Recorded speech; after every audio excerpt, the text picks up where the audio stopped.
You know, that core desire, that feeling when you've put something valuable out there, maybe an idea, a project, or, your hard-earned money, and you really want to make sure it's safe.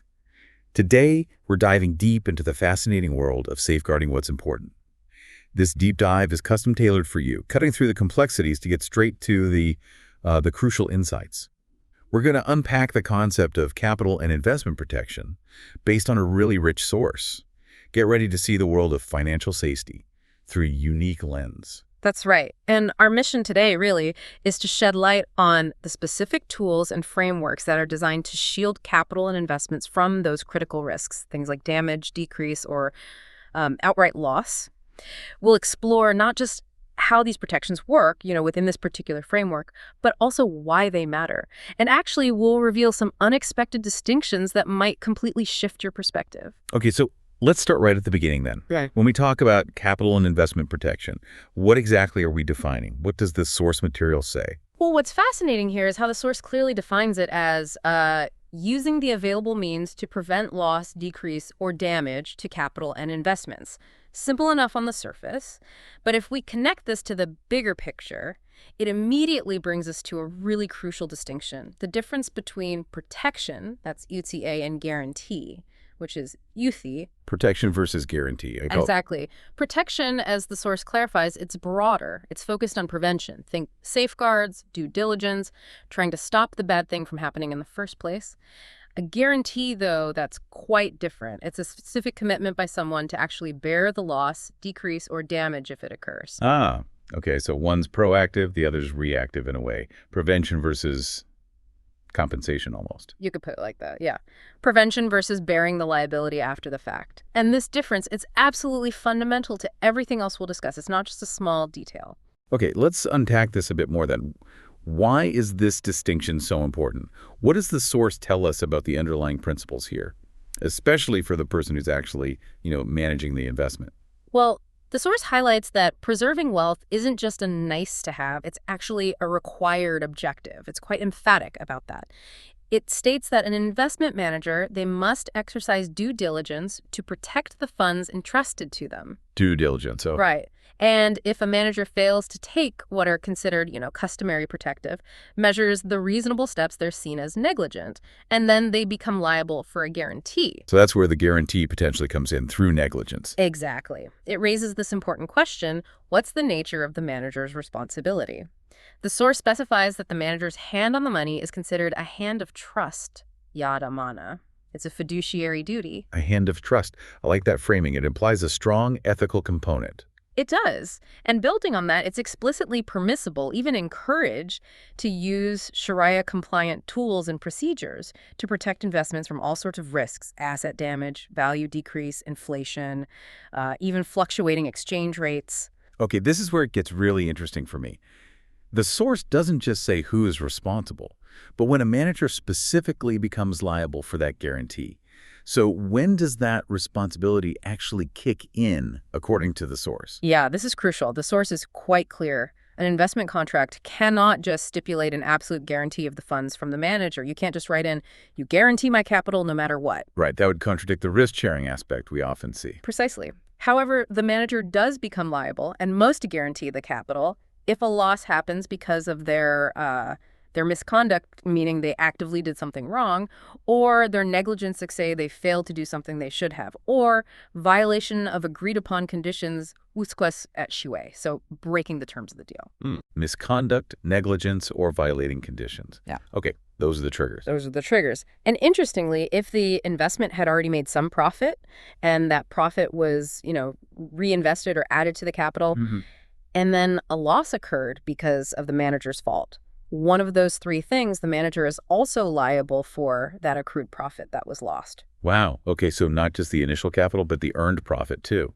if it was their fault. Correct. And similarly, if the capital is completely destroyed, flew to the manager's actions, they are, again, likewise liable. It really underscores the importance of diligence and sticking to the agreed terms. So, armed with this understanding of responsibility, the triggers for liability, what are the actual practical ways, the permissible ways, to protect capital and investments according to the source? It's like you said, a toolkit for safeguarding things smartly. Exactly. It is a toolkit. But before we get into the specific tools, the source outlines some really important conditions for any permissible method. These are like the ground rules. Okay, what are they? First, they have to ensure equality among partners in bearing risks and losses, proportional to their share. Everyone shares the risk fairly, basically. Second, their purpose must not be to guarantee the investment manager themselves, unless it's specifically because of the manager's misconduct, negligence, or violation of conditions, those triggers we just talked about. So no sneaky ways to give the manager a free pass on risk. Right. And third, the means used must involve a permissible contract in itself. And it shouldn't be just, a roundabout way, a pretext for doing something impermissible. Okay, that makes sense. Equality, no hidden guarantees for the manager unless they mess up, and keep it legitimate. So, with those principles in mind, let's dive into some specific methods mentioned. What are some of the standout tools? Okay, this is where the practical application gets quite interesting. There are several key permissible means. One big one is TACAFL, think cooperative insurance on the investment itself. TACAFL, right. We hear that term a lot. How does it apply here? Well, it can be used to protect the capital and cover specific risks like, say, default by someone who owes the investment money. Sonar, bankruptcy, or even things like death impacting the investment. And it can be managed either by the investors pooling together or the investment manager can act as their agent to arrange it. It also extends to TACAFL on leased assets, against damage or for basic maintenance. So it's about mutual support, sharing the risk within the group. Exactly. Based on cooperation, not like conventional insurance where you just transfer risk for a premium. Then there are third-party commitments. Okay, who would that be? This could be a third party with the sort of general interest, maybe the state or a guardian in some contexts who commits to bearing capital loss. But there are key conditions. This third party needs to be administratively independent from the manager, no conflicts of interest, and no ownership relationship. Right, keeping things separate. And, importantly, a third party can also commit to bearing losses that result only from the manager's misconduct or negligence. But they have to do it without getting paid for the guarantee, without compensation, though they can still go after the manager to recover the funds later. It's more like an ethical backstop. Interesting. So it's not a commercial guarantee service. Definitely not. Then there's forming reserves for capital protection. This is pretty standard practice in some ways. Setting aside some funds. Yeah, but the crucial point here is that these reserves must be deducted from the investor's rights or profits, not from the manager's share of the profit if they're acting as a mudarib, the managing partner in a profit-sharing deal. So the investors are effectively setting aside some of their own potential return to create a buffer. Correct. It keeps the risk-sharing balance right. Next, diversifying investment assets. Pretty straightforward, but the source explicitly mentions it. Don't put all your eggs in one basket. Basically, yeah. Reducing risks by combining different types of assets, real assets with financial assets, or assets in different currencies.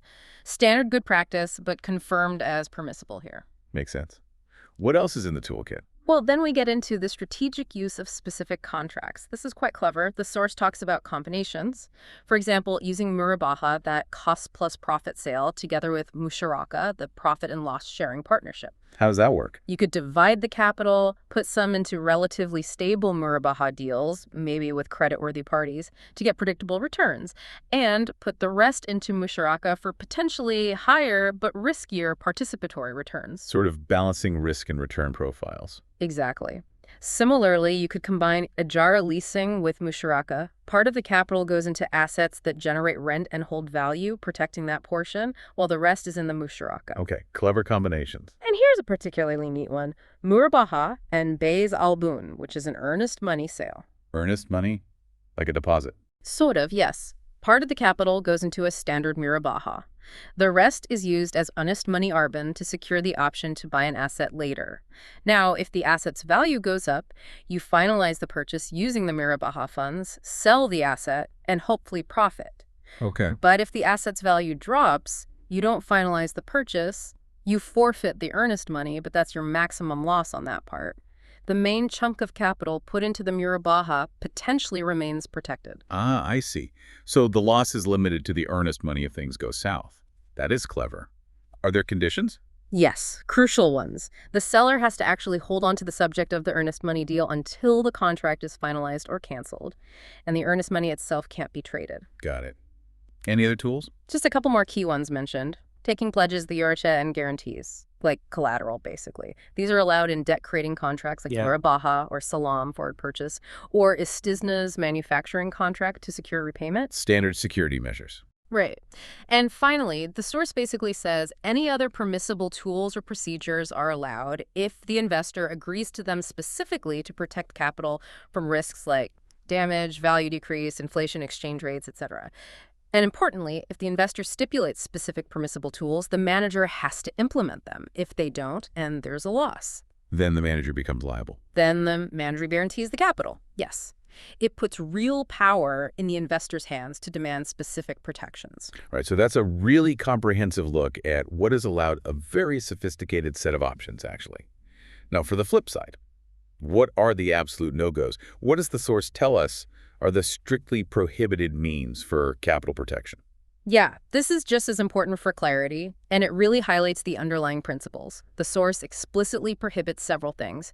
First, as we mentioned, stipulating an absolute guarantee of capital from the manager. That's the big one. It's not allowed because it fundamentally breaks the risk-sharing principle in contracts like Mubraba or Musharaka. Okay, no absolute manager guarantee. What else?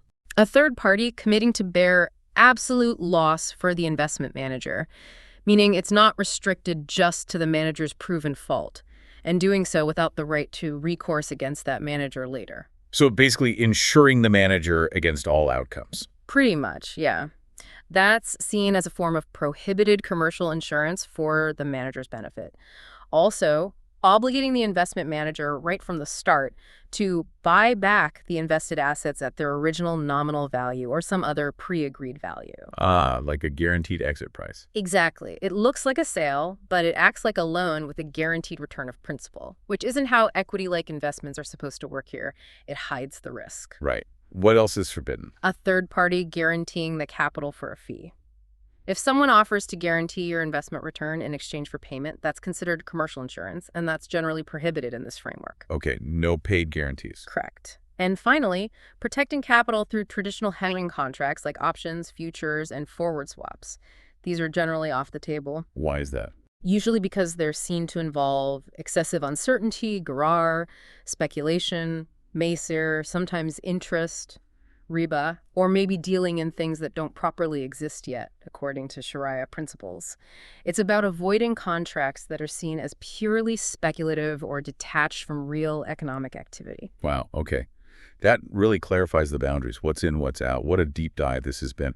We've really uncovered that critical distinction between protection, prevention, and guarantee, which is about liability. We've explored the manager's responsibilities, that hand of trust idea, and discovered this fascinating array of tools, both the allowed ones and the prohibited ones.